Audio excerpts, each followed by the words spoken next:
Punjabi radio USA ਸੁਣ ਰਹੇ ਸਾਰੇ ਸਰੋਤਿਆਂ ਨੂੰ ਪਿਆਰ ਸਤਿਕਾਰ ਸਹਿ ਨਿੱਘੀ ਜਿਹੀ ਸਤਿ ਸ੍ਰੀ ਅਕਾਲ। ਸਭ ਨੂੰ ਜੀ ਨੂੰ ਆਖਦੇ ਹਾਂ। ਸੁਤ ਪ੍ਰੋਗਰਾਮ 'ਚ ਆਪ ਸਭ ਦਾ ਨਿੱਘਾ ਸਵਾਗਤ ਹੈ। ਮੈਂ ਰਾਜਕਨਵੀਰ ਸਿੰਘ ਜੁੜ ਚੁੱਕੇ ਨੇ ਮੇਰੇ ਨਾਲ ਇਸ ਮੌਕੇ ਹਰਜੋਤ ਸਿੰਘ ਖਾਲਸਾ ਜੀ। ਹਰਜੋਤ ਸਿੰਘ ਜੀ ਨੂੰ ਸਵਾਗਤ ਹੈ ਅਪਡੇਟ ਕੈਲੀਫੋਰਨੀਆ ਦੇ ਵਿੱਚ।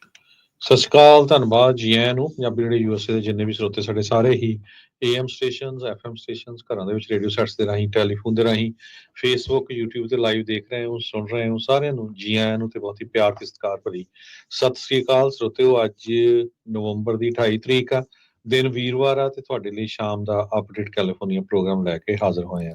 ਸਾਡੇ ਅੱਜ ਦੇ ਇਸ ਪ੍ਰੋਗਰਾਮ ਨੂੰ ਤੁਹਾਡੇ ਸਾਰਿਆਂ ਤੱਕ ਪਹੁੰਚਾਉਣ 'ਚ ਸਹਿਯੋਗ ਕਰਦੇ ਨੇ ਖਾਲਸਾ ਇੰਸ਼ੋਰੈਂਸ ਏਜੰਸੀ, ਜਿਨ੍ਹਾਂ ਦੇ ਕੋਲੋਂ ਹਰ ਇੱਕ ਤਰੀਕੇ ਦੀ ਇੰਸ਼ੋਰੈਂਸ ਕਰਵਾ ਸਕਦੇ ਹੋ। ਇੰਸ਼ੋਰੈਂਸ ਬਾਰੇ ਪਤਾ ਕਰਨ ਲਈ ਕਾਲ ਕਰ ਸਕਦੇ ਹੋ 408-272-2500 4082722500 ਦੇ ਉੱਤੇ।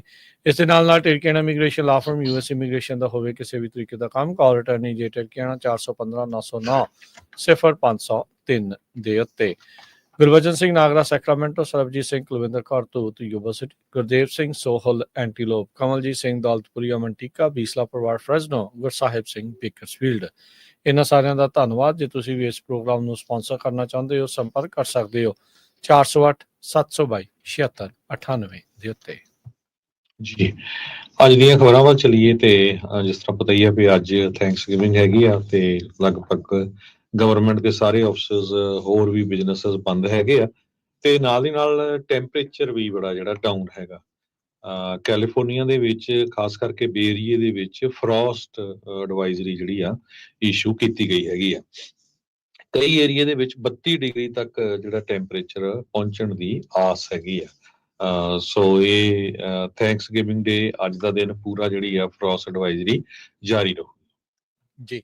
ਅਗਲੀ ਗੱਲ ਕਰੀਏ, ਮਾੜੀ ਖਬਰ ਆ ਰਹੀ ਆ ਪੀਡਮੌਂਟ ਕੈਲੀਫੋਰਨੀਆ ਤੋਂ, ਜਿੱਥੇ ਕਿ 3 ਜਾਣਿਆਂ ਦੀ ਮੌਤ ਹੋਈ ਆ ਤੇ ਇੱਕ ਜਿਹੜਾ ਗੰਭੀਰ ਰੂਪ ਦੇ ਵਿੱਚ ਜ਼ਖਮੀ ਹੋਏ ਆ। ਸਾਈਬਰ ਟਰੱਕ ਜਿਹੜਾ ਟੈਸਲਾ ਦਾ ਉਸਦੀ ਕ੍ਰੈਸ਼ ਹੋਇਆ ਸੀ ਤੇ ਕਹਿੰਦੇ ਵੀ ਇਸ ਨੂੰ ਅੱਗ ਲੱਗ ਗਈ ਸੀਗੀ। ਸੋ ਹੁਣ ਤੱਕ ਇਸ ਦੇ ਵਿੱਚ 3 ਜਾਣਿਆਂ ਦੀ ਮੌਤ ਤੇ ਇੱਕ ਜਣਾ ਸੀਰੀਅਸ ਇੰਜਰੀ ਜਿਹੜੀ ਉਹ ਦੱਸੀ ਗਈ ਹੈ। ਇਹ ਸਿੰਗਲ ਵਹੀਕਲ ਕੋਲੀਜਨ ਸੀਗਾ ਤੇ ਅਥਾਰਟੀਜ਼ ਨੇ ਜਿਹੜਾ ਉਹ ਦੱਸਿਆ ਵੀ ਇਸ ਦੀ ਇਨਵੈਸਟੀਗੇਸ਼ਨ ਅਜੇ ਵੀ ਕਰ ਰਹੀ ਆ। ਸੋ ਕਹਿੰਦੇ ਵੀ ਜਿਹੜੇ ਸਾਈਬਰ ਟਰੱਕ ਦੇ ਆਕੂਪੈਂਟ ਸੀਗੇ ਉਹ ਡਰਾਈਵ ਕਰ ਰਹੇ ਸੀਗੇ ਇੱਕ ਫੰਕਸ਼ਨ ਤੋਂ ਵਾਪਸ, ਜਿਹੜੇ ਉਹ ਆ ਰਹੇ ਸੀ। ਰਾਤ ਦਾ ਤੜਕੇ ਦਾ 3 ਵਜੇ ਦਾ ਜਿਹੜਾ ਇਹ ਵਕਤ ਸੀਗਾ ਤੇ ਉਹਨਾਂ ਨੇ ਇਸ ਤੋਂ ਇਲਾਵਾ ਹੋਰ ਕੁਝ ਜਿਹੜਾ ਉਹ ਨਹੀਂ ਦੱਸਿਆ ਹੈਗਾ। ਕਹਿੰਦੇ ਵੀ ਇੱਕ ਹੋਰ ਜਾਣਾ ਜਿਹੜਾ ਵੱਖਰੀ ਗੱਡੀ ਦੇ ਵਿੱਚ ਆ ਰਿਹਾ ਸੀ, ਉਸਨੇ ਪੁੱਲ ਕੀਤਾ, ਜਿਹੜੇ ਵਿਕਟਮ ਆ ਉਸ ਨੂੰ ਸਾਈਬਰ ਟਰੱਕ ਦੇ ਵਿੱਚੋਂ ਕੱਢਿਆ। ਹਾਲ ਦੀ ਘੜੀ ਕਿਸੇ ਦੀ ਵੀ ਸ਼ਨਾਖਤ ਨਹੀਂ ਕੀਤੀ ਗਈ। ਪੀਡਮੌਂਟ ਫਾਇਰ ਚੀਫ ਡੇਵ ਬ੍ਰੈਨਿਗਨ ਨੇ ਜਿਹੜਾ ਉਹ ਦੱਸਿਆ ਵੀ ਕਹਿੰਦੇ ਵੀ ਅੱਗ ਨੂੰ ਬੁਝਾਉਣ ਦੇ ਲਈ ਕਹਿੰਦੇ ਵੀ ਸਮਾਂ ਜਿਹੜਾ ਉਹ ਜ਼ਿਆਦਾ ਲੱਗਾ ਤੇ ਕਿਉਂਕਿ ਜਿਹੜੀ ਬੈਟਰੀ ਦੀ ਅੱਗ ਆ ਉਸ ਨੂੰ ਬੁਝਾਉਣ ਦੇ ਵਿੱਚ ਹਮੇਸ਼ਾ ਹੀ ਵੱਡਾ ਵਕਤ ਲੱਗਦਾ ਹੈ ਤੇ ਜਿਹੜੀ ਲਿਥੀਅਮ ਆਇਨ ਬੈਟਰੀ ਆ ਜਦੋਂ ਉਹਨੂੰ ਅੱਗ ਲੱਗ ਜਾਵੇ ਤੇ ਬਾਕੀ ਜਿਹੜੀ ਟਿਪੀਕਲ ਕਾਰ ਫਾਇਰ ਦੇ ਨਾਲੋਂ ਇਹ ਥੋੜੀ ਬੁਝਾਉਣੀ ਮੁਸ਼ਕਲ ਜਿਹੜੀ ਉਹ ਹੁੰਦੀ ਆ। ਸੋ ਕਹਿੰਦੇ ਵੀ ਰੀਸੈਂਟ ਟਰੱਕ ਦੀ ਰੀਕਾਲਸ ਨੂੰ ਲੈ ਕੇ ਵੀ ਉਹਨਾਂ ਨੇ ਕਿਹਾ ਵੀ ਕਹਿੰਦੇ ਵੀ ਹਾਲ ਦੀ ਘੜੀ ਸਾਨੂੰ ਕੋਈ ਇੰਡੀਕੇਸ਼ਨ ਇਹ ਨਹੀਂ ਮਿਲਿਆ ਵੀ ਇਸ ਦੇ ਵਿੱਚ ਕੋਈ ਮਕੈਨੀਕਲ ਇਫੈਕਟ ਜਿਹੜਾ ਮੁੱਖ ਕਾਰਨ ਰਿਹਾ ਆ ਇਸ ਕੋਲੀਜਨ ਦਾ। ਸਾਈਬਰ ਟਰੱਕ ਇਸ ਸਾਲ ਦੇ ਵਿੱਚ ਕੈਲੀਫੋਰਨੀਆ 'ਚ ਸੇਲ ਦੇ ਉੱਤੇ ਜਿਹੜੇ ਉਹ ਲੱਗੇ ਸੀ, ਇਹਨਾਂ ਨੂੰ ਆਲਰੇਡੀ 6 ਵਾਰ ਸੇਫਟੀ ਪ੍ਰੋਬਲਮਸ ਦੇ ਲਈ ਰੀਕਾਲ ਜਿਹੜਾ ਉਹ ਕੀਤਾ ਗਿਆ ਸੀ। ਨਵੰਬਰ 5 ਦੀ ਇਹਨਾਂ ਦੀ ਰੀਸੈਂਟ ਇੱਕ ਰੀਕਾਲ ਸੀ ਜਿਹੜੀ ਕਿ ਇਲੈਕਟ੍ਰਿਕ ਇਨਵਰਟਰ ਦੇ ਵਿੱਚ ਫਾਲਟ ਨੂੰ ਲੈ ਕੇ ਜਿਹੜੀ ਉਹ ਸੀਗੀ, ਜਿਸ ਦੇ ਨਾਲ ਜਿਹੜੀ ਡਰਾਈਵ ਵੀਲਸ ਆ ਉਹ ਪਾਵਰ ਆਪਣੀ ਜਿਹੜੀ ਉਹ ਲੂਜ਼ ਕਰ ਸਕਦੇ ਸੀਗੇ। ਸੋ ਹੁਣ ਇਸ ਦੇ ਵਿੱਚ ਕਾਰਨ ਕੀ ਰਿਹਾ ਆ, ਇਹ ਜਿਹੜਾ ਉਹ ਦੇਖਣ ਵਾਲੀ ਗੱਲ ਆ। ਜਿਹੜਾ ਸਿਟੀ ਆਫ ਪੀਡਮੌਂਟ ਓਕਲੈਂਡ ਤੋਂ ਤਕਰੀਬਨ 2.5 ਮੀਲ ਦੂਰ ਆ, ਜਿੱਥੇ ਇਹ ਮੰਦਭਾਗਾ ਜਿਹੜਾ ਹਾਦਸਾ ਵਾਪਰਿਆ। ਅਗਲੀ ਖਬਰ ਵੱਲ ਚਲੀਏ ਤੇ ਕੈਲੀਫੋਰਨੀਆ ਦੇ ਇੱਕ ਸਟੇਟ ਵਰਕਰ ਨੇ $3 ਲੱਖ ਤੋਂ ਵੱਧ ਦਾ ਜਿਹੜਾ ਸਮਾਨ ਉਹ ਸਟੇਟ ਦੇ ਵਿੱਚ ਕੰਮ ਕਰਦੇ ਹੋਏ ਜੋ ਅਨਕਲੇਮਡ ਪ੍ਰਾਪਰਟੀ ਮੇਲ ਰੂਮ ਹੁੰਦਾ ਆ ਉਹਦੇ ਵਿੱਚੋਂ ਚੋਰੀ ਕੀਤਾ। ਇਹ ਉਹਨਾਂ ਲਗਭਗ 7 ਸਾਲਾਂ ਦੇ ਦੌਰਾਨ ਕੀਤਾ। ਪਿਛਲੇ ਮਾਰਚ ਦੇ ਵਿੱਚ ਸਦਰਨ ਕੈਲੀਫੋਰਨੀਆ ਦੇ ਇੱਕ ਬੰਦੇ ਨੇ ਮੇਲ ਜਿਹੜੀ ਆ ਉਹਨੂੰ ਆਈ ਸਟੇਟ ਕੰਟਰੋਲਰ ਦੇ ਆਫਿਸ ਤੋਂ ਪੈਕੇਜ ਸੀਗਾ ਜਿਹਦੇ ਵਿੱਚ ਉਹਨਾਂ ਦੇ ਕੋਈ ਸਾਬਕਾ ਜਿਹੜੇ ਲੇਟ ਫੈਮਿਲੀ ਮੈਂਬਰ ਸੀ, ਉਹਦੀ ਜਿਹੜੀ ਆ ਅਨਕਲੇਮਡ ਸੇਫਟੀ ਡਿਪੋਜ਼ਿਟ ਬਾਕਸ ਸੀਗਾ। ਜਦੋਂ ਉਸਨੇ ਖੋਲ ਕੇ ਦੇਖਿਆ ਤੇ ਉਹਦੇ ਵਿੱਚ 5 ਡਾਇਮੰਡ ਦੀਆਂ ਜਿਹੜੀਆਂ ਰਿੰਗ ਸੀਗੀਆਂ ਉਹ ਮਿਸਿੰਗ ਸੀਗੀਆਂ। ਉਸਨੇ ਸਟੇਟ ਕੰਟਰੋਲਰ ਆਫਿਸ ਨੂੰ ਜੋ ਇਨਫੋਰਮ ਕੀਤਾ ਤੇ ਉਸ ਤੋਂ ਬਾਅਦ ਉਹਨਾਂ ਨੇ California highway patrol office Anthony Ruiz ਨੇ ਡਿਸਕਵਰ ਕੀਤਾ ਵੀ ਕੁਝ ਸਮਥਿੰਗ ਉੱਥੇ ਹੈਗਾ ਆ। ਤੇ ਉਸਨੇ ਦੇਖਿਆ ਵੀ ਜਿਹੜਾ EMPLOYEE ਸੀ ਮੇਲ ਰੂਮ ਦੇ ਵਿੱਚ, ਉਹ ਕਿਸ ਤਰ੍ਹਾਂ ਜਿਹੜੇ ਸਿਕਿਉਰਿਟੀ ਕੈਮਰਾ ਸੀ ਉਹਨਾਂ ਨੂੰ ਮੂਵ ਕਰ ਦਿੰਦਾ ਸੀ। ਸੋ ਉਹਨਾਂ ਨੇ ਇਹ ਵੀ ਫਾਈਂਡ ਆਊਟ ਕਰ ਲਿਆ ਵੀ ਕਿਹੜਾ ਜਿਹੜਾ EMPLOYEE ਸੀਗਾ ਉਸ ਟਾਈਮ ਦੇ ਉੱਤੇ, ਜਿਸ ਦਾ ਨਾਮ ਮਿਗਲ ਐਸਪੀਓਨਾਜ਼ਾ ਕਰਕੇ ਦੱਸਿਆ ਗਿਆ ਹੈਗਾ। ਜਦੋਂ ਉਹਦੇ ਸਰਚ ਵਾਰੰਟ ਜਾਰੀ ਕੀਤੇ ਗਏ ਤੇ ਉਹਨਾਂ ਨੇ ਜਿਹੜੇ 5 ਡਾਇਮੰਡ ਸੀਗੇ ਉਸਦੇ ਘਰੋਂ ਲੱਭੇ। ਇਸ ਤੋਂ ਬਿਨਾਂ ਹੋਰ ਵੀ ਬਹੁਤ ਸਾਰਾ ਸਮਾਨ ਜਿਹੜੇ 12 ਦੇ ਕਰੀਬ ਵਿਕਟਮਸ ਆ ਉਹਨਾਂ ਦੇ ਕੋਲੋਂ ਲੱਭਿਆ ਗਿਆ। ਸੋ ਕਹਿੰਦੇ ਵੀ ਵੋਲੀਅਮ ਬਹੁਤ ਵੱਡਾ ਸੀ। California highway patrol officer Anthony Ruiz ਨੇ ਦੱਸਿਆ ਹੈਗਾ, ਕਹਿੰਦੇ $3 ਲੱਖ ਤੋਂ ਵੱਧ ਦਾ ਜਿਹੜਾ ਸਮਾਨ ਆ ਉਹ ਸੀਗਾ। ਤੇ ਪਰ ਇਹ ਨਹੀਂ ਪਤਾ ਚੱਲਿਆ ਵੀ ਕਹਿੰਦੇ ਵੀ ਉਹ ਆਪਣੇ ਘਰੇ ਕਿਉਂ ਇਕੱਠਾ ਕਰਦਾ ਰਿਹਾ 7 ਸਾਲਾਂ ਦੇ ਦੌਰਾਨ ਜਿਹੜਾ ਸਮਾਨ ਆਉਂਦਾ ਸੀਗਾ, ਤੇ ਉਸਨੇ ਕਿਤੇ ਵੀ ਉਹ ਵੇਚਿਆ ਨਹੀਂ। ਤੇ ਬਹੁਤ ਵਾਰ ਹੁੰਦਾ ਆ ਵੀ ਜਦੋਂ ਕੋਈ ਬੰਦਾ ਮਰ ਜਾਂਦਾ ਆ, ਡੈਥ ਹੋ ਜਾਂਦੀ ਆ, ਉਹਦਾ ਅੱਗੇ ਪਿੱਛੇ ਕੋਈ ਨਹੀਂ, ਕੋਈ ਰੈਕਰਡ ਨਹੀਂ ਹੈਗਾ, ਤੇ ਉਹ ਅਨਕਲੇਮ ਪ੍ਰਾਪਰਟੀ ਜਿਹੜੀ ਆ ਉਹ ਸਟੇਟ ਦੇ ਕੋਲ ਚਲ ਜਾਂਦੀ ਆ।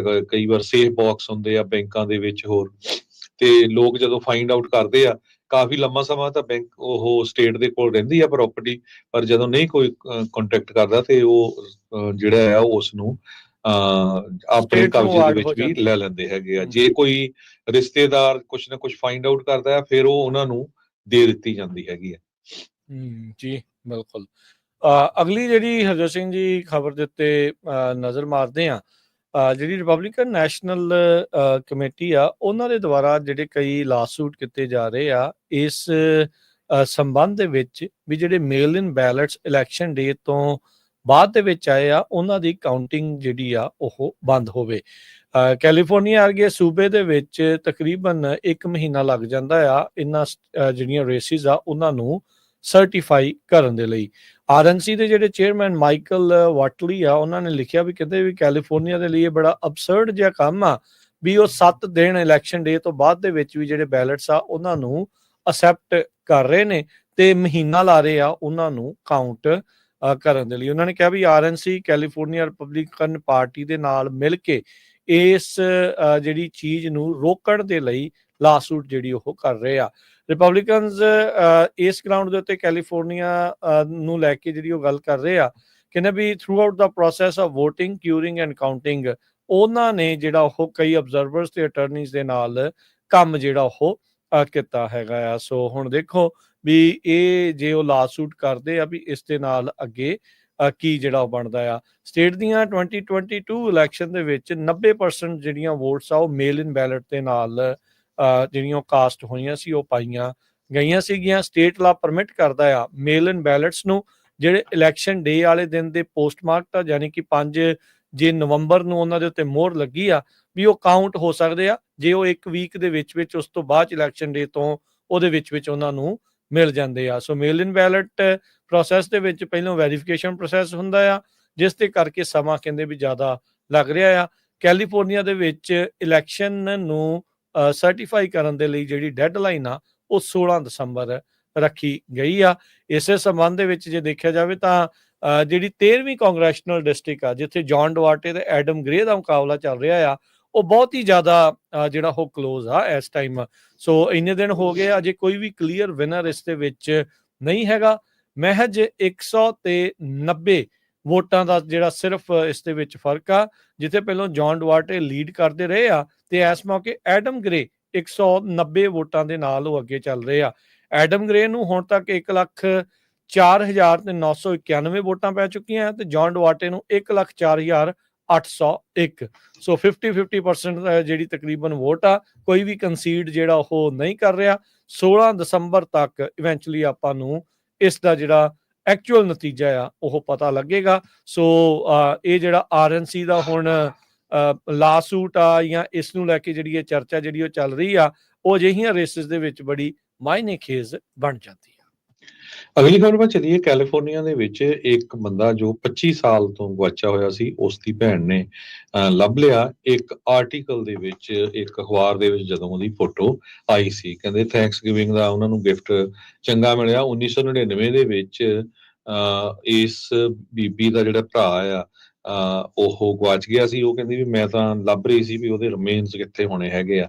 ਬਹੁਤ ਵੱਖ-ਵੱਖ ਜਗ੍ਹਾ ਤੇ ਕਹਿੰਦੀ ਲੱਭਿਆ ਵੀ ਇੱਕਦਮ ਹੀ ਉਹ ਵੈਨਿਸ਼ ਹੋ ਗਿਆ ਸੀ। ਨਾ ਉਹਦੀ ਗੱਡੀ ਦਾ ਪਤਾ ਲੱਗਿਆ, ਨਾ ਹੀ ਉਸ ਦਾ ਪਤਾ ਲੱਗਿਆ ਵੀ ਕਿੱਥੇ ਹੈਗਾ। ਸੋ ਜਦੋਂ ਇਹ ਆਰਟੀਕਲ, ਆਨਲਾਈਨ ਆਰਟੀਕਲ ਦੇ ਵਿੱਚ ਉਹਦੀ ਜਦੋਂ ਫੋਟੋ ਦੇਖੀ ਤੇ ਉਸਨੇ ਪਛਾਣ ਲਿਆ ਤੇ ਲੈਸਨ ਕਾਉਂਟੀ ਦੀ ਜਿਹੜੀ ਸ਼ੈਰਿਫ ਡਿਪਾਰਟਮੈਂਟ ਆ ਉਸ ਨੂੰ ਕੰਟੈਕਟ ਕੀਤਾ ਤੇ ਉਸ ਤੋਂ ਬਾਅਦ ਹੁਣ ਕਹਿੰਦੇ ਵੀ ਬਹੁਤ ਜਲਦੀ ਉਹ ਆਪਣੀ ਭੈਣ ਦੇ ਕੋਲ ਜੁਆਇਨ ਕਰ ਲਊਗਾ। ਲਿਨਵੁੱਡ ਕੈਲੀਫੋਰਨੀਆ ਦੇ ਵਿੱਚ ਹਸਪੀਟਲਾਈਜ਼ ਕੀਤਾ ਸੀ। ਉਸ ਤੋਂ ਬਾਅਦ ਉਸਨੂੰ ਹੋਰ ਜਗ੍ਹਾ ਮੂਵ ਕੀਤਾ ਗਿਆ ਤੇ 1999 ਦੇ ਵਿੱਚ ਇੱਕ ਛੋਟਾ ਜਿਹਾ ਟਾਊਨ ਜੋ ਰੀਨੋ ਨਵਾਡਾ ਦੇ ਨੇੜੇ ਆ, ਉੱਥੋਂ ਉਹ ਗੁਆਚ ਗਿਆ ਸੀ। ਸੋ 25 ਸਾਲਾਂ ਬਾਅਦ ਉਹ ਬਿਲਕੁਲ ਠੀਕ ਠਾਕ ਜਿਹੜਾ ਆ ਆਪਣੇ ਪਰਿਵਾਰ ਨੂੰ ਮਿਲਣ ਜਾ ਰਿਹਾ ਹੈ ਜੀ। ਕੈਲੀਫੋਰਨੀਆ ਦੇ ਵਿੱਚ ਰਾ ਫਾਰਮ ਨੇ ਵੋਲੰਟੀਅਰ ਰੀਕਾਲ ਕੀਤੀ ਆ ਕਿਸੇ ਰਾ ਮਿਲਕ ਦੀ, ਖਾਸ ਕਰਕੇ ਉਦੋਂ ਜਦੋਂ ਬਰਡ ਫਲੂ ਡਿਟੈਕਟ ਹੋਇਆ ਸੀਗਾ ਲੋਕਾਂ ਦੇ ਵਿੱਚ ਵੀ। ਸੋ 27 ਨਵੰਬਰ ਦੀ, ਜਿਹਦੇ ਉੱਤੇ ਕਹਿੰਦੇ ਵੀ ਬੈਸਟ ਬਾਈ ਡੇਟ ਸੀਗੇ, ਕੰਪਨੀ ਨੇ ਜਿਹੜੀ ਆ ਉਹ ਵੋਲੰਟੀਅਰ ਰੀਕਾਲ ਇਸ ਦੇ ਵਿੱਚ ਕੀਤੀ ਆ। ਸੋ ਫਾਰ ਕੋਈ ਇਲਨੈਸ ਜਾਂ ਕਿਸੇ ਬਿਮਾਰ ਜਾਂ ਕੋਈ ਇਸ ਦੇ ਕਰਕੇ ਜ਼ੇਰੇ ਇਲਾਜ ਹੋਇਆ, ਉਹ ਰਿਪੋਰਟ ਤਾਂ ਨਹੀਂ ਆਈ ਸਾਹਮਣੇ। ਪਰ ਜਿਹੜੇ ਇਹ ਰਾ ਫਾਰਮਸ LLC ਹੈ ਜਿਹੜੀ ਫਰੈਸਨੋ ਕਾਉਂਟੀ 'ਚ ਆ, ਉਹਨਾਂ ਦੇ ਦੁਆਰਾ ਜਿਹੜਾ ਪ੍ਰੋਡਿਊਸ ਕੀਤਾ ਗਿਆ ਦੁੱਧ ਆ, ਹੋਲ ਮਿਲਕ ਤੇ ਕਰੀਮ ਟੌਪ ਆ, ਉਸ ਦੇ ਇੱਕ ਖਾਸ ਬੈਚ ਨੂੰ ਵਾਪਸ ਜਿਹੜਾ ਆ ਉਹ ਸੱਦਿਆ ਗਿਆ। 2024-1109 ਇਹ ਜਿਹੜਾ ਬੈਚ ਨੰਬਰ ਆ, ਉਹ ਜਿਹੜਾ ਦੁੱਧ ਆ ਰਾ ਫਾਰਮਸ LLC ਵਾਲੇ ਨੂੰ ਵਾਪਸ ਕੀਤਾ ਗਿਆ ਹੈ। ਸੋ ਕਹਿੰਦੇ ਵੀ ਕਿਉਂਕਿ ਬਰਡ ਫਲੂ ਡਿਟੈਕਟ ਕੀਤਾ ਗਿਆ ਸੀਗਾ ਇੱਕ ਸੈਂਪਲ ਦੇ ਵਿੱਚ, ਇਸ ਕਰਕੇ ਉਹ ਹਰ ਤਰ੍ਹਾਂ ਦਾ ਜਿਹੜਾ ਉਸ ਦੁੱਧ ਦੇ ਨਾਲ ਬਣੀ ਚੀਜ਼ ਜਾਂ ਉਹ ਦੁੱਧ ਆ ਉਸ ਨੂੰ ਵਾਪਸ ਜਿਹੜਾ ਉਹ ਆਖਿਆ ਗਿਆ। ਕੈਲੀਫੋਰਨੀਆ ਦੇ ਵਿੱਚ ਓਵਰਆਲ ਉੱਦਾਂ 29 ਕਨਫਰਮਡ ਹਿਊਮਨ ਕੇਸ ਜਿਹੜੇ ਬਰਡ ਫਲੂ ਦੇ ਅਕਤੂਬਰ ਤੋਂ ਲੈ ਕੇ ਉਹ ਆਏ ਨੇ ਤੇ ਕਹਿੰਦੇ ਵੀ 28 ਉਹਨਾਂ ਦੇ ਵਿੱਚੋਂ ਅਜਿਹੇ ਕੇਸ ਨੇ ਜਿਹੜੇ ਡਾਇਰੈਕਟ ਕੰਟੈਕਟ ਸੀਗੇ ਇਨਫੈਕਟਡ ਡੇਅਰੀ ਕਾਊਜ਼ ਦੇ ਨਾਲ। ਇੱਕ ਜਿਹੜਾ ਕੈਲੀਫੋਰਨੀਆ ਦਾ ਬੱਚਾ ਉਹ ਪਹਿਲਾ ਜਿਹੜਾ US ਦਾ ਬੱਚਾ ਬਣਿਆ ਜੋ ਕਿ ਬਰਡ ਫਲੂ ਦੇ ਨਾਲ ਇਨਫੈਕਟ ਹੋਇਆ ਸੀ। ਇਸੇ ਸੰਬੰਧ ਦੇ ਵਿੱਚ County of Santa ਕਲਾਰਾ public health lab ਆ, ਉਹਨਾਂ ਨੇ ਆਇਡੈਂਟੀਫਾਈ ਕੀਤਾ ਸੀਗਾ ਵੀ ਬਰਡ ਫਲੂ ਰਾ ਮਿਲਕ ਦੇ ਵਿੱਚ ਸੀਗਾ ਤੇ ਜਿਹੜੇ ਕੈਲੀਫੋਰਨੀਆ ਐਨੀਮਲ ਹੈਲਥ ਤੇ ਫੂਡ ਸੇਫਟੀ ਲੈਬ ਆ, ਉਹਨਾਂ ਨੇ ਇਸ ਕੇਸ ਨੂੰ ਵੈਰੀਫਾਈ ਕੀਤਾ ਸੀ। ਉਸ ਤੋਂ ਬਾਅਦ ਦੇ ਵਿੱਚ ਇਸ ਦੁੱਧ ਨੂੰ ਹੁਣ ਵਾਪਸ ਰੀਕਾਲ ਕੀਤਾ ਗਿਆ ਹੈਗਾ। ਬੇਕਰਸਫੀਲਡ ਦੇ ਵਿੱਚ ਇੱਕ ਐਮਾਜ਼ੋਨ ਦੇ EMPLOYEE ਨੂੰ ਅਰੈਸਟ ਕੀਤਾ ਗਿਆ ਕਿਉਂਕਿ ਉਸਨੇ ਐਮਾਜ਼ੋਨ ਦੇ ਡਿਸਟ੍ਰੀਬਿਊਸ਼ਨ ਸੈਂਟਰ ਨੂੰ ਅੱਗ ਲਾਉਣ ਦੀ ਕੋਸ਼ਿਸ਼ ਕੀਤੀ ਸੀ। ਮੌਂਟੀ ਲੈਟਰਲ ਗੋਰੇ 26 ਸਾਲਾਂ ਦਾ ਬੇਕਰਸਫੀਲਡ ਤੋਂ, ਉਸ ਨੂੰ ਐਤਵਾਰ ਨੂੰ ਅਰੈਸਟ ਕੀਤਾ ਗਿਆ ਸੀ, ਪਿਛਲੇ ਐਤਵਾਰ ਕਰਨ ਕਾਉਂਟੀ ਦੀ ਫਾਇਰ ਡਿਪਾਰਟਮੈਂਟ ਵੱਲੋਂ। ਕਹਿੰਦੇ ਪਈ 4th ਫਲੋਰ ਦੇ ਉੱਤੇ ਜਿਹੜੀ ਅੱਗ ਲੱਗੀ ਸੀ। ਸੋ ਲੱਕਲੀ ਇੰਨਾ ਜ਼ਿਆਦਾ ਜਿਹੜਾ ਨੁਕਸਾਨ ਨਹੀਂ ਹੋਇਆ, ਪਰ EMPLOYEES ਨੂੰ ਉੱਥੋਂ ਇਵੈਕੂਏਟ ਕਰਨਾ ਪਿਆ ਸੀ। ਕਿਸੇ ਤਰ੍ਹਾਂ ਦੀ ਕੋਈ ਸੱਟ ਚੋਟ ਨਹੀਂ ਆਈ ਸੀ। ਬਾਅਦ ਦੇ ਵਿੱਚ ਜਦੋਂ ਕੈਮਰੇ ਦੇਖੇ ਗਏ ਤੇ ਉਦੋਂ ਪਤਾ ਲੱਗਿਆ ਵੀ ਇਸ ਬੰਦੇ ਨੇ ਜੋ ਡਿਸਟ੍ਰੀਬਿਊਸ਼ਨ ਸੈਂਟਰ ਆ ਉਸ ਨੂੰ ਅੱਗ ਲਾਉਣ ਦੀ ਕੋਸ਼ਿਸ਼ ਕੀਤੀ ਸੀ। ਜੀ, ਅਗਲੀ ਜਿਹੜੀ ਹਰਜੋਤ ਸਿੰਘ ਜੀ ਖਬਰ ਆ ਰਹੀ ਹੈਗੀ ਆ ਇੱਕ ਓਕਲੈਂਡ ਦੇ ਕੌਪ ਦੇ ਨਾਲ ਸੰਬੰਧਿਤ। ਕਹਿੰਦੇ ਵੀ ਪਹਿਲਾਂ ਉਸ ਦੀ ਜਾਂਚ ਚੱਲ ਰਹੀ ਸੀ, ਉਸ ਦੇ ਉੱਤੇ ਇਨਵੈਸਟੀਗੇਸ਼ਨ ਚੱਲ ਰਹੀ ਸੀ ਇਲੀਗਲ ਪੌਟ ਗਰੋਥ, ਯਾਨੀ ਕਿ ਮਰਵਾਨਾ ਦੀ ਇੱਕ ਹਾਊਸ ਰੇਡ ਜਿੱਥੇ ਇਲੀਗਲ ਹੋ ਰਿਹਾ ਸੀ ਉੱਥੇ ਛਾਪੇਮਾਰੀ ਨੂੰ ਜਿਹੜਾ ਉਹ ਲੈ ਕੇ। ਤੇ ਕਹਿੰਦੇ ਵੀ ਹੁਣ ਜਿਹੜਾ for work at homicide scene ਆ ਉਹ ਵੀ ਇਸ ਦੇ ਵਿੱਚ ਜਿਹੜਾ ਜਾਂਚ ਦੇ ਘੇਰੇ ਦੇ ਵਿੱਚ ਆ ਚੁੱਕਾ ਆ। ਆਫਿਸਰ ਸੈਮਸਨ ਲਿਊ ਦੇ ਉੱਤੇ ਜਿਹੜੀਆਂ ਐਕੁਇਜ਼ੀਸ਼ਨਸ ਆ ਉਹ ਲੱਗੀਆਂ ਆ, ਇੱਕ ਅਤੇ ਦੋਸ਼ ਲਾਏ ਗਏ ਆ। ਕਹਿੰਦੇ ਵੀ ਇੱਕ ਪੁਲਿਸ ਰੇਡ ਜਿਹੜੀ ਐਂਟੀਓਕ ਦੀ ਪ੍ਰਾਪਰਟੀ ਜੋ ਕਿ ਇਸ ਅਫਸਰ ਦੀ ਹੀ ਪ੍ਰਾਪਰਟੀ ਸੀਗੀ ਓਨਡ, ਉਸ ਦੇ ਮਾਮਲੇ ਵਿੱਚ ਇੱਕ ਘਿਰਿਆ ਸੀਗਾ ਜਿੱਥੇ ਮਰਵਾਨਾ ਗੈਰ ਕਾਨੂੰਨੀ ਢੰਗ ਦੇ ਨਾਲ ਅੰਦਰ ਜਿਹੜਾ ਉਗਾਇਆ ਜਾ ਰਿਹਾ ਸੀਗਾ। ਹੁਣ ਕਹਿੰਦੇ ਵੀ ਇੱਕ arrest suspicion of domestic violence in Daly City ਨੂੰ ਲੈ ਕੇ ਵੀ ਇਸ ਦੀ ਇਨਵੈਸਟੀਗੇਸ਼ਨ ਚੱਲ ਰਹੀ ਆ। ਹੁਣ ਜਿਹੜਾ ਆਫਿਸਰ ਲਿਊ ਆ 38 ਸਾਲ ਜਿਸ ਦੀ ਉਮਰ ਆ, ਇਸ ਉੱਤੇ ਇਹ ਕਥਿਤ ਦੋਸ਼ ਨੇ ਵੀ ਇਹਨੇ ਇਲੀਗਲ ਸਰਚ ਜਿਹੜੀ ਉਹ ਕੀਤੀ ਤੇ ਗੈਦਰ ਕੀਤਾ ਜਿਹੜਾ ਕੀ ਐਵੀਡੈਂਸ, ਐਕਟੀਵੇਟ ਆਪਣਾ ਬੋਡੀ ਵੌਰਨ ਕੈਮਰਾ ਉਸਨੂੰ ਐਕਟੀਵੇਟ ਕੀਤੇ ਬਗੈਰ। ਇਹ 2022 ਦਾ ਚਾਰਲਸ ਰਾਈਟ ਦੇ ਹੋਮਿਸਾਈਡ ਦਾ ਮਾਮਲਾ ਸਾਹਮਣੇ ਜਿਹੜਾ ਉਹ ਆਇਆ ਹੈਗਾ ਆ। ਸੋ ਓਕਲੈਂਡ ਦਾ ਇਹ ਜਿਹੜਾ ਹੁਣ ਪੁਲਿਸ ਅਫਸਰ ਆ ਉਹ ਵੱਖ-ਵੱਖ ਮਾਮਲਿਆਂ ਦੇ ਵਿੱਚ ਕੜਿੱਕੀ 'ਚ ਫਸਦਾ ਨਜ਼ਰ ਆ ਰਿਹਾ ਹੈ। ਅਗਲੀ ਖਬਰ ਵੱਲ ਚੱਲੀਏ, ਜਿਹੜੀ ਕੈਲੀਫੋਰਨੀਆ ਸਟੇਟ ਹੈਗੀ ਆ, ਕਹਿੰਦੇ ਵੀ ਕੈਲੀਫੋਰਨੀਆ ਦੇ ਵਿੱਚ 2 ਮਿਲੀਅਨ ਤੋਂ ਉੱਪਰ ਜੋ ਇਲੈਕਟ੍ਰਿਕ ਕਾਰਸ ਦੀ ਜਿਹੜੀ ਸੇਲਸ ਆ ਉਹ ਹੋ ਚੁੱਕੀ ਹੈਗੀ ਆ। ਸੋ ਜੇ ਓਵਰਆਲ ਦੇਖਿਆ ਜਾਵੇ, ਕਹਿੰਦੇ ਵੀ ਅਮਰੀਕਾ ਦੇ ਵਿੱਚੋਂ 39% ਸ਼ੇਅਰ ਕੈਲੀਫੋਰਨੀਆ ਦਾ ਬਣਦਾ ਆ। 54,66,139 ਜੋ ਇਲੈਕਟ੍ਰਿਕ ਵਹੀਕਲਸ ਆ ਉਹ ਵਿਕੀਆਂ ਜਾ ਚੁੱਕੀਆਂ ਹੈਗੀਆਂ, ਜਿਹਦੇ ਵਿੱਚੋਂ 21,13,135 ਕੈਲੀਫੋਰਨੀਆ ਦੇ ਵਿੱਚ ਆ। ਕੈਲੀਫੋਰਨੀਆ ਵੱਡੀ ਸਟੇਟ ਆ। ਜੇ ਕੱਲੀ ਕੰਟਰੀ ਬਣਾਇਆ ਜਾਵੇ ਕੈਲੀਫੋਰਨੀਆ ਨੂੰ, ਇਹ 4th largest economy in the world ਹੋਊਗੀ ਕਹਿੰਦੇ। ਸੋ ਇਲੈਕਟ੍ਰਿਕ ਵਹੀਕਲ ਸੈਕਟਰ ਦੇ ਵਿੱਚ ਬੜੀ ਤੇਜ਼ੀ ਦੇ ਨਾਲ ਜੋ ਕੈਲੀਫੋਰਨੀਆ ਵੱਧ ਰਿਹਾ ਹੈਗਾ। ਕੈਲੀਫੋਰਨੀਆ ਐਨਰਜੀ ਕਮਿਸ਼ਨ ਤੋਂ ਜੋ ਡਾਟਾ ਆਇਆ ਆ ਉਹਦੇ ਮੁਤਾਬਕ ਕਹਿੰਦੇ ਵੀ 1,15,897 ਇਲੈਕਟ੍ਰਿਕ ਕਾਰਾਂ ਤੀਜੇ ਕੁਆਟਰ ਦੇ ਵਿੱਚ ਵਿਕੀਆਂ ਹੈਗੀਆਂ ਆ। ਸੋ ਇਲੈਕਟ੍ਰਿਕ ਵਹੀਕਲ ਮਾਰਕੀਟ ਸ਼ੇਅਰ ਨਵਾਂ ਰੈਕੋਰਡ ਬਣਿਆ ਆ ਕੈਲੀਫੋਰਨੀਆ ਦੇ ਵਿੱਚ। ਸੋ ਲੋਕ ਇਲੈਕਟ੍ਰਿਕ ਕਾਰਾਂ ਵੱਲ ਤੇਜ਼ੀ ਦੇ ਨਾਲ ਜਿਹੜੇ ਆ ਵੱਧ ਰਹੇ ਹੈਗੇ ਆ। ਪਿਛਲੇ ਦਿਨਾਂ ਦੇ ਵਿੱਚ ਟਰੰਪ ਹੋਣਾ ਨੇ ਬਿਆਨ ਦਿੱਤਾ ਸੀ ਜੋ ਸਬਸਿਡੀ ਦਿੱਤੀ ਜਾਂਦੀ ਆ ਉਸ ਦੇ ਮਾਮਲੇ ਦੇ ਵਿੱਚ ਵੀ ਕੈਲੀਫੋਰਨੀਆ 'ਚ ਬੰਦ ਕੀਤੀ ਜਾ ਸਕਦੀ ਆ, ਤੇ ਕੈਲੀਫੋਰਨੀਆ ਦੇ ਗਵਰਨਰ ਨੇ ਕਿਹਾ ਸੀ ਵੀ ਅਸੀਂ ਸਟੇਟ ਵੱਲੋਂ ਜਿਹੜੀ ਆ ਸਬਸਿਡੀ ਦੇਣੀ ਸ਼ੁਰੂ ਕਰਾਂਗੇ। ਸੋ ਕੈਲੀਫੋਰਨੀਆ ਨੇ ਆਲਰੇਡੀ 1,50,000 ਦੇ ਕਰੀਬ ਪਬਲਿਕ ਤੇ ਸ਼ੇਅਰਡ ਜਿਹੜੇ ਪ੍ਰਾਈਵੇਟ ਇਲੈਕਟ੍ਰਿਕ ਵਹੀਕਲ ਚਾਰਜਰਸ ਆ ਉਹ ਅਗਸਤ 2024 ਤੱਕ ਲਾ ਦਿੱਤੇ ਹੈਗੇ ਆ। ਜੀ, ਅਗਲੀ ਇਹਦੀ ਗੱਲ ਕਰੀਏ, ਅੱਜ ਥੈਂਕਸਗਿਵਿੰਗ ਵਾਲੇ ਦਿਨ ਗਵਰਨਰ ਗੈਵਿਨ ਨਿਊਸਮ ਨੇ 19 ਜਾਣਿਆਂ ਨੂੰ ਜਿਹੜੀਆਂ ਪਾਰਡਨਸ ਆ ਉਹ ਦਿੱਤੀਆਂ। ਇਸ ਦੇ ਵਿੱਚ ਇੱਕ ਜਿਹੜਾ ਕੈਦੀ ਸੈਨ ਕੁਐਂਟਨ ਜੇਲ੍ਹ ਦੇ ਵਿੱਚ, ਜਿਸ ਨੇ ਇੱਕ ਪਪੂਲਰ ਪੋਡਕਾਸਟ ਈਅਰ ਹਸਲ ਸ਼ੁਰੂ ਕੀਤਾ ਸੀ, ਉਸ ਨੂੰ ਪੁਲਿਟਜ਼ਰ ਪ੍ਰਾਈਜ਼ ਵੀ ਜਿਹੜਾ ਫਾਈਨਲਿਸਟ ਉਹ ਬਣਿਆ ਸੀਗਾ ਉਸਦਾ, ਉਸ ਨੂੰ ਵੀ ਮਾਫੀ ਜਿਹੜੀ ਉਹ ਮਿਲੀ ਹੈਗੀ ਆ। ਈਰਲੌਨ ਵੁਡਸ ਉਹ ਕਹਿੰਦੇ ਵੀ ਸੈਨ ਕੁਐਂਟਨ ਜੇਲ੍ਹ ਦੇ ਵਿੱਚ ਕੈਦੀ ਸੀ। ਉਹ ਰੋਜ਼ਾਨਾ ਮਰਾ ਦੀ ਜਿਹੜੀ ਜ਼ਿੰਦਗੀ ਕੈਦੀਆਂ ਦੀ ਆ ਉਸ ਦੇ ਬਾਰੇ ਆਪਣੇ ਇਸ ਪੋਡਕਾਸਟ ਦੇ ਵਿੱਚ ਦੱਸਦਾ ਹੁੰਦਾ ਸੀ। ਸੋ ਗਵਰਨਰ ਨਿਊਸਮ ਨੇ ਕਹਿੰਦੇ ਵੀ ਉਸ ਕੰਮ ਨੇ ਉਸ ਨੂੰ ਖੁਦ ਨੂੰ ਟਰਾਂਸਫਾਰਮ ਕੀਤਾ ਆ, ਇਸ ਲਈ ਉਸ ਨੂੰ ਉਹ ਫੁੱਲ ਤੇ ਅਨਕੰਡੀਸ਼ਨਲ ਪਾਰਡਨ ਜਿਹੜੀ ਆ ਉਹ ਕਰ ਰਹੇ ਆ। 2017 ਦੇ ਵਿੱਚ ਈਅਰ ਹਸਲ ਇਸ ਨੇ ਜਿਹੜਾ ਪੋਡਕਾਸਟ ਆ ਉਸ ਦੀ ਸ਼ੁਰੂਆਤ ਕੀਤੀ ਸੀ। 1 ਸਾਲ ਪਹਿਲਾਂ ਜਦ ਸੈਨ ਕੁਆਂਟਨ ਤੋਂ ਇਸ ਨੂੰ ਜਿਹੜਾ ਕਹਿੰਦੇ ਵੀ ਰਿਲੀਜ਼ ਹੋਣਾ ਸੀ, ਉਹ ਅਜੇ ਵੀ ਕਹਿੰਦੇ ਵੀ ਉੱਥੇ ਇਸ ਸ਼ੋਅ ਨੂੰ ਲੈ ਕੇ ਆਉਂਦਾ। 80 ਮਿਲੀਅਨ ਤੋਂ ਵੱਧ ਡਾਊਨਲੋਡਸ ਜਿਹੜੀਆਂ ਆ ਉਹ ਇਸ ਦੀਆਂ ਹੋ ਚੁੱਕੀਆਂ ਆ। 17 ਸਾਲ ਦੀ ਉਮਰ ਦੇ ਵਿੱਚ 1999 ਚ ਇਸ ਨੂੰ ਪਹਿਲੀ ਵਾਰ 10 ਸਾਲ ਦੀ ਜਿਹੜੀ ਸਜ਼ਾ ਆ ਲਾਸ ਐਂਜਲਸ ਦੇ ਵਿੱਚ ਬਰਗਲਰੀ ਤੇ ਕਿਡਨੈਪਿੰਗ ਦੇ ਮਾਮਲੇ ਦੇ ਵਿੱਚ ਦਿੱਤੀ ਗਈ ਸੀ ਤੇ 1 ਦਹਾਕੇ ਬਾਅਦ ਇਸ ਨੂੰ ਮੁੜ ਦੁਬਾਰਾ ਸੈਂਟੈਂਸਿੰਗ ਹੋਈ ਸੀ, ਜਿਸ ਦੇ ਵਿੱਚ ਪੋਟੈਂਸ਼ੀਅਲ ਲਾਈਫ ਟਰਮ ਹੋਇਆ ਸੀ ਜਦ ਇਸ ਨੇ ਇੱਕ ਜਾਣੇ ਨੂੰ ਬੰਦੂਕ ਦੀ ਨੋਕ ਦੇ ਉੱਤੇ ਉਸਦੇ ਉੱਤੇ ਡਾਕਾ ਇੱਕ ਹਿਸਾਬ ਦੇ ਨਾਲ ਮਾਰਿਆ ਸੀਗਾ। ਪਹਿਲਾਂ ਜਿਹੜੇ ਗਵਰਨਰ ਰਹੇ ਜੈਰੀ ਬਰਾਊਨ ਆ, ਉਹਨਾਂ ਨੇ ਵੁਡਸ ਦੀ ਜਿਹੜੀ ਸੈਕਿੰਡ ਸੈਂਟੈਂਸ ਆ ਉਸ ਨੂੰ 2018 ਦੇ ਵਿੱਚ ਮਾਫ ਕਰ ਦਿੱਤਾ ਸੀ, ਜਦ ਇਸ ਨੇ 2017 ਚ ਇਹ ਆਪਣਾ ਸ਼ੁਰੂ ਕੀਤਾ ਸੀਗਾ। ਸੋ ਫਾਰ ਗੈਵਨ ਨਿਊਸਮ ਨੇ ਕੁੱਲ ਮਿਲਾ ਕੇ 200 ਤੋਂ ਵੱਧ ਪਾਰਡਨਸ, ਮਾਫੀਆਂ ਜਿਹੜੀਆਂ ਆ ਆਪਣੇ ਆਫਿਸ ਦੇ ਵਿੱਚ ਰਹਿੰਦੇ ਹੋਏ ਦਿੱਤੀਆਂ ਨੇ। ਤੇ ਆਪਾਂ ਕਰੰਸੀ ਦੀ ਗੱਲਬਾਤ ਕਰਦੇ ਜਾਈਏ ਤੇ ਅੱਜ ਸਟਾਕ ਮਾਰਕੀਟ ਦਾ ਜਿਹੜੀ ਆ ਉਹ ਬੰਦੇ ਰਹੀ ਹੈਗੀ ਆ।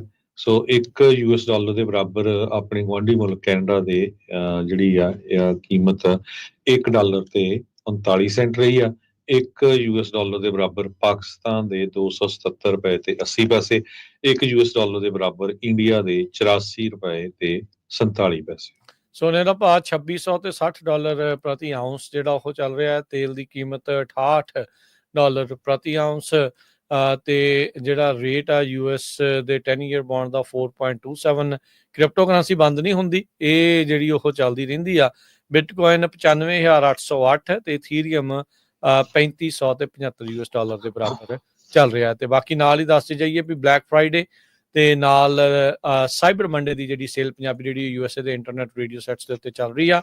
ਪੂਰੇ ਅਮਰੀਕਾ ਭਰ ਦੇ ਵਿੱਚੋਂ ਜੇ ਤੁਸੀਂ ਪੰਜਾਬੀ ਰੇਡੀਓ USA ਦਾ ਵਾਈਫਾਈ ਰੇਡੀਓ ਸੈਟ ਆਰਡਰ ਕਰਦੇ ਆ ਤਾਂ ਉਸ ਦੇ ਉੱਤੇ ਜਿਹੜੀ ਸ਼ਿਪਿੰਗ ਆ ਉਹ ਇਸ ਟਾਈਮ ਬਿਲਕੁਲ ਫ੍ਰੀ ਆ। ਤੁਹਾਨੂੰ ਜਿਹੜੀ ਸ਼ਿਪਿੰਗ ਉਹ ਨਹੀਂ ਦੇਣੀ ਪਊਗੀ। ਉਹ ਸ਼ਿਪਿੰਗ ਦਾ ਖਰਚਾ ਪੰਜਾਬੀ ਰੇਡੀਓ USA ਆਪਣੇ ਸਿਰ ਜਿਹੜਾ ਉਹ ਲੈ ਰਿਹਾ ਆ। ਤੇ ਤੁਸੀਂ ਪੰਜਾਬੀ ਰੇਡੀਓ USA ਦਾ ਇੰਟਰਨੈਟ ਰੇਡੀਓ ਸੈਟ ਪੂਰੇ ਅਮਰੀਕਾ ਦੇ ਵਿੱਚ ਕਿਤੇ ਵੀ ਜਿਹੜਾ ਉਹ ਬਾਏ ਕਰ ਸਕਦੇ ਆ, ਆਰਡਰ ਕਰ ਸਕਦੇ ਆ। ਤੁਹਾਡੇ ਘਰ ਤੱਕ ਜਿਹੜਾ ਉਸ ਨੂੰ ਪਹੁੰਚਦਾ ਕਰ ਦਿੱਤਾ ਜਾਊਗਾ, ਮੇਲ ਜਿਹੜਾ ਉਹ ਕਰ ਦਿੱਤਾ ਜਾਊਗਾ। ਤੁਹਾਨੂੰ ਸ਼ਿਪਿੰਗ ਦਾ ਜਿਹੜਾ ਐਕਸਟਰਾ ਖਰਚਾ ਹੁੰਦਾ ਹੈ ਉਹ ਉਸ ਦੇ ਉੱਤੇ ਨਹੀਂ ਜਿਹੜਾ ਉਹ ਦੇਣਾ ਪਵੇਗਾ। ਸੋ ਇਹ ਪੰਜਾਬੀ ਰੇਡੀਓ USA ਦੀ cyber Monday black Friday sale ਦਾ ਫਾਇਦਾ ਲਓ। ਇਹ 2 ਦਸੰਬਰ ਤੱਕ ਆਫਰ ਜਿਹੜਾ ਉਹ ਚੱਲ ਰਿਹਾ ਹੈਗਾ ਜੀ। ਸੋ ਇੱਥੇ ਹੀ ਆਪਾਂ ਸਰੋਤਿਆਂ ਤੋਂ ਇਜਾਜ਼ਤ ਲੈਂਦੇ ਹਾਂ। ਮੇਰੇ ਰਾਜਕਨਵੀਰ ਸਿੰਘ ਵੱਲੋਂ ਤੇ ਹਰਜੋਤ ਸਿੰਘ ਵੱਲੋਂ ਤੁਹਾਨੂੰ ਸਭ ਨੂੰ ਪਿਆਰ ਸਤਿਕਾਰ ਸਹਿ ਨਿੱਘੀ ਜਿਹੀ ਸਤਿ ਸ੍ਰੀ ਅਕਾਲ। ਜਿਹਦੇ ਵਾਸਤੇ ਹੱਸਦੇ ਖੇਲਦੇ ਰਹੋ, ਸੁਣਦੇ ਰਹੋ, ਦੇਖਦੇ ਰਹੋ ਪੰਜਾਬੀ ਰੇਡੀਓ USA।